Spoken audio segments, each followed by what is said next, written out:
Hey, it's Derek from Stop Skeletons from Fighting, and welcome back to Punching Weight, the show that celebrates the weird, ambitious, and unnecessary. In this episode, we're going to be talking random or procedural generation in games, specifically in a place where you'd least expect it. Now, random/procedural generation has been around in video games for a while, from Cave Noir to ToeJam and Earl to Diablo, even all the way up to No Man's Sky and the glut of indie roguelikes. And of course, fan-made mods in the emulation community. Randomly generating game content is not all that rare of a game feature.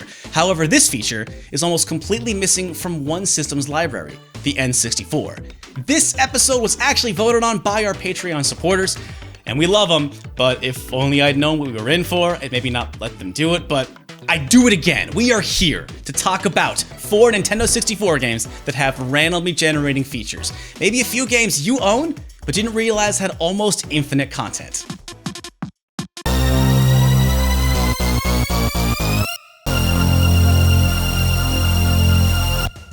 We're going to start with one of the most graphically impressive games on the system, F-Zero X. Visually, it might not look like much, but F-Zero X's claim to fame is its silky smooth graphics and blisteringly fast speed. Maybe not the best game on a pure aesthetics level, but it prioritized frame rate above everything else, which is not something you can say about a lot of N64 games. The fact that you can have 30 characters on screen at once and still run like this is amazing. It's also a pretty fun racer on top of all that, with a great soundtrack and tracks that are futuristic and over the top. It's just bonkers. It's a game so good, you'd wish you could play it forever. But what if I told you that you could? Enter the X Cup. On top of being the coolest name for a mode ever, the X Cup functions like any other cup in that it's the best of 6 races. However, all of the race tracks are randomly generated. No 2 tracks are ever the same. You never know what you're gonna get. It's fun to play just to see what the game throws at you. Unfortunately, and probably because the devs didn't want you to end up with impossible tracks, some of the more outrageous track features like loop-de-loops and cylinders are left out. But things still get wild. Maps can have sudden bends and sharp curves that might result in launching you off the course. The AI-controlled drivers also typically don't handle these tracks very well, so in a way, the X Cup is one of the easier cups. It does let you play on all difficulties, which by the way means tougher opponent drivers, not tougher tracks. But if you really want to level the playing field, grab 3 buddies and play 4-player split screen. And if you want to get the best time on a track you'll never be able to play again, hey, play on practice mode, who cares? It's a shame that this is the only F-Zero that ever had a random track mode. It's a damn shame that GX didn't have one also. If Nintendo doesn't include this mode in their Battle Royale reboot F-Zero 99, we riot. We wanted to get the word out because, honestly, I wouldn't be surprised if you didn't know this mode existed. It's not mentioned on the box or in the manual. This is one of my favorite racers on the system, and I can't believe I didn't know about it. I mean, I knew about the track editor in the Japanese-only 64DD version. Okay, I don't know, maybe I was the only one who didn't know about the X Cup. But there is a bit of a barrier to get it. To unlock the X Cup, you have to beat the Joker Cup on Expert, which is basically completing the entire game. Or do what we did and put in a code and just go nuts, because you shouldn't have to work that hard for some good old-fashioned dumb fun.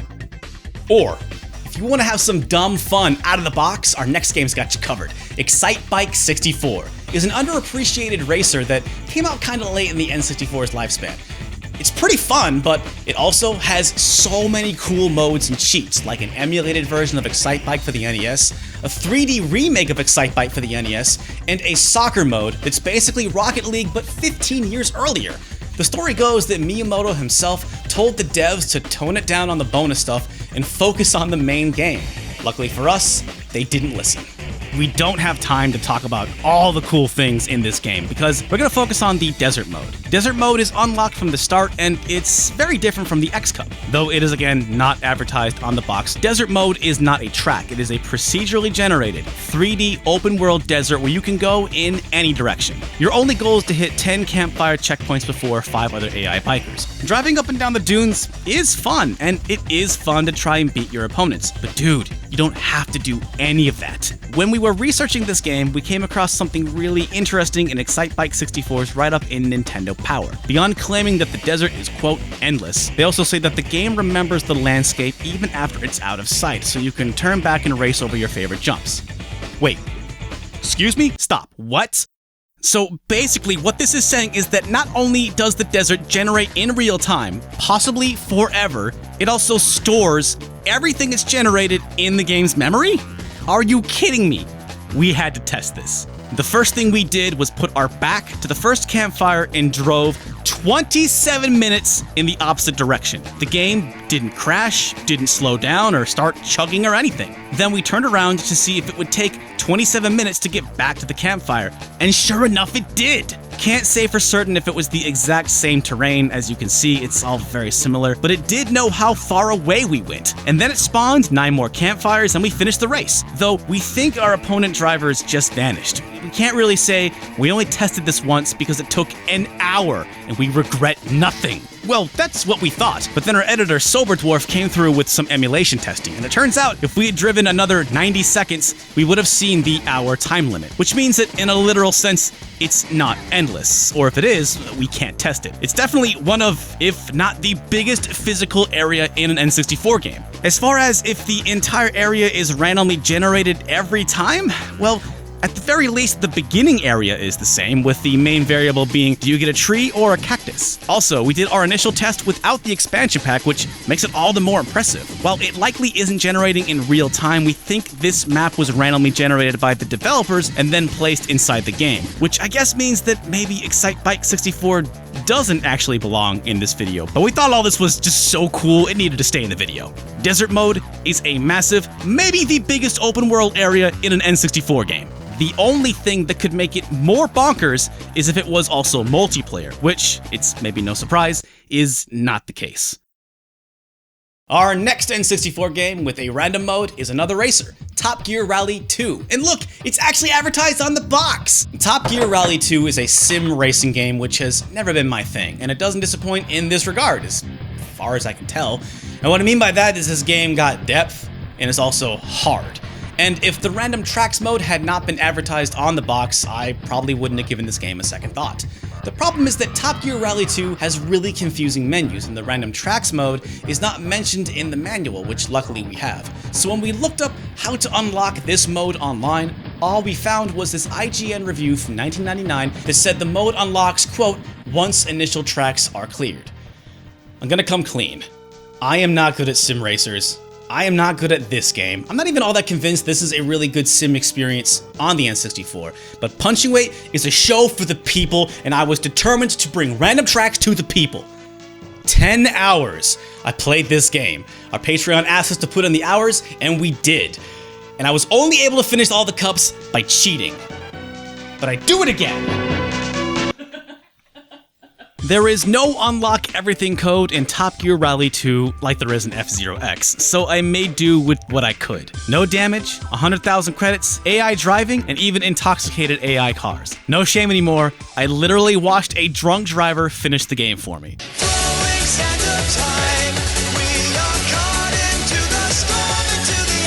And after me and my drunk chauffeur finally finished the last cup, I couldn't find the random track mode anywhere. It was only then, in a state of panic, that I went into the multiplayer menu and found it. And then as a test, I took out the memory card and reset the game, and yep, it's unlocked from the start. Oh, Top Gear Rally 2, I'm about to throw you out the window.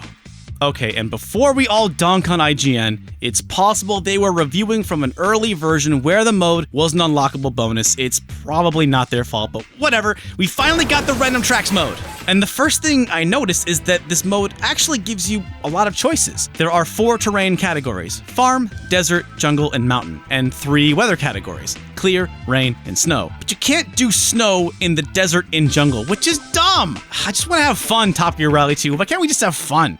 But what I did not see was extra specs for cars in multiplayer. Gone also is car damage, like brake failures and blown tires, which means the random track mode removes all the simulation stuff I personally didn't enjoy and presents a more arcade-like experience, which I actually think is pretty fun. Overall, this is the least random mode we're going to be talking about in this episode. It's not really randomly generating tracks as much as randomly assembling them through familiar chunks. I consistently saw the same type of setups over and over again. I started to notice that, for example, every time I picked a mountain track, I would usually get the bridge, the cave, and or the hairpin turns. This held true for other terrain styles, and it makes me think that while it might be using a similar system as F-Zero X, at least F-Zero X makes it an experience. Having this many choices literally makes it less random, which takes away a lot of the magic, and then it just kicks you out to the menu once the race is finished. Presentation-wise, it's about as bare bones as possible. Overall, this is my favorite part of the game, but my least favorite random mode. Now don't get me wrong, it's still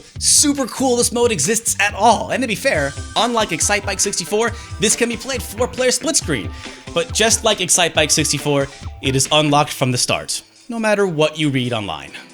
Alright, so far we've been talking about random generation, but we're gonna wrap up this episode with something slightly different. Our old friend, the port of Resident Evil 2 on N64, has an exclusive randomizer mode. We've already talked about how this is an amazing port in other videos, how it features all 4 Leon and Claire campaigns complete with CG cutscenes on one 64MB cartridge, which is still impressive despite the recent revelation that Resident Evil 2 could have fit on one 700MB PlayStation disc. In any case, the randomizer mode in RE2-64 is different from the modes in the other games we brought up earlier because it's not creating new levels or environments, it's randomizing ammo and health items. There are some weird rules to this, and we had to test it a few times to understand the quirks of the system. It doesn't change the placement of key items like keys, medallions, and rubies, and so on, so you're still able to theoretically finish the game. Second, item locations don't change. For instance, there's always 2 items hidden behind the desk in the East office, but what items you find change. However, saving and loading didn't produce different items for a specific playthrough, so it looks like they're set when you start the game. Also, items don't start randomizing until the police station, and near as we can tell, ink ribbons don't get randomized either, which the designers probably did to ensure that the game wasn't too difficult. But once you get the key card from Marvin, things start to get drastically different. Like the item found on the liquor room corpse, for example. In our first 2 playthroughs, we got 2 different amounts of handgun bullets, but on our 3rd playthrough, we got flame rounds. Leon gets the small key in the interrogation room like normal, but one time for Claire it was an herb,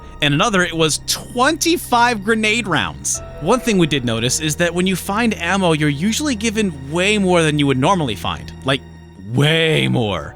We think that the mode has extra bullets added into it, again, to make it easier. For my first run, I got almost nothing but red herbs and magnum ammo, which are completely useless by themselves this early in the game, but things turned around and by the time I got to the sewer, I was drowning in shotgun shells. I was just shooting everything for the hell of it, like the spiders. I never bothered to kill the spiders, but hey, I got the extra ammo.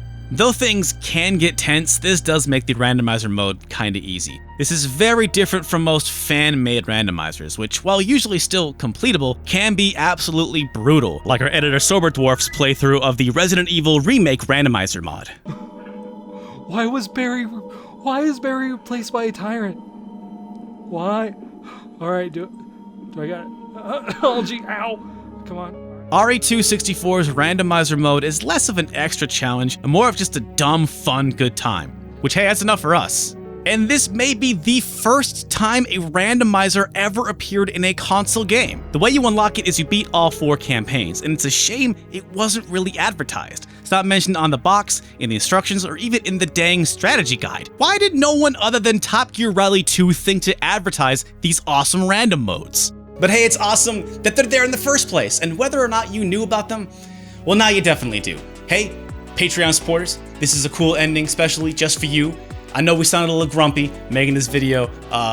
We had a lot of fun making it though, and we do it again. 10 hours! We didn't have to play for 10 hours. I'm an idiot.